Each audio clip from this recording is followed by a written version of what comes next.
Everyone, সবাই কেমন আছো? আশা করছি ভালো আছো আর আমিও খুব ভালো আছি। চলো তোমাদের সাথে আর একটা পার্সেল নিয়ে চলে আসলাম। পার্সেলটা দিতে এসেছিলো, তো পার্সেলটা নিয়ে আসার পরে দেখো পার্সেলটার মধ্যে কী আছে দেখে তোমরা অবশ্যই বুঝতে পারছো। চলো পার্সেলটা আনবক্স করা যাক।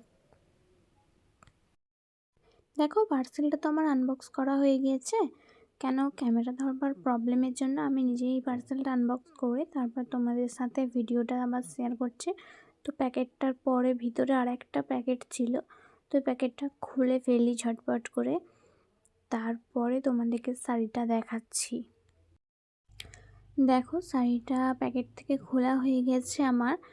তো শাড়িটা দেখে খুব সুন্দর আর খুব লাইট কালারটা, সাদা আর হলুদের মধ্যে কম্বিনেশন ছিল কালারটা। আর শাড়িটা হাত দেওয়ার সাথে সাথে আমি তো পুরো অবাক, এত সুন্দর শাড়ি মাত্র 350 টাকায় পাওয়া যাবে বলে আমি চিন্তা করতে পারিনি। তো শাড়িটা খুলছি আস্তে আস্তে করে। দেখো শাড়িটা সত্যিই খুব সুন্দর, তবে একটু হয়তো পাতলা, কিন্তু খুবই নরম শাড়িটা। আর দেখো শাড়িটার মধ্যে কত সুন্দর ডিজাইন করা আছে, ফুলের আছে, বুটি ডিজাইন আছে, পুরো অল জমিন শাড়িটা পুরো কাজে ভর্তি, সাদা ফেব্রিকের মতন সুতোর কাজ আর কি।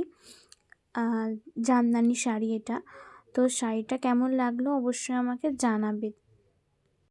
আর তোমরাও যদি শাড়িটা নিতে চাও ফ্লিপকার্ট, মিশো, শপসি সবেতেই পেয়ে যাবে তোমরা। জামদানি শাড়ি বলে সার্চ করবে। তো ভিডিওটা আমার এই পর্যন্ত। ভিডিওটা তোমাদের কেমন লাগলো অবশ্যই জানাবে। তো ভিডিওটা আজকে আমি এখানেই শেষ করছি। তোমরা সবাই ভালো থেকো, সুস্থ থাকো, নেক্সট ভিডিওর জন্য অপেক্ষায় থেকো।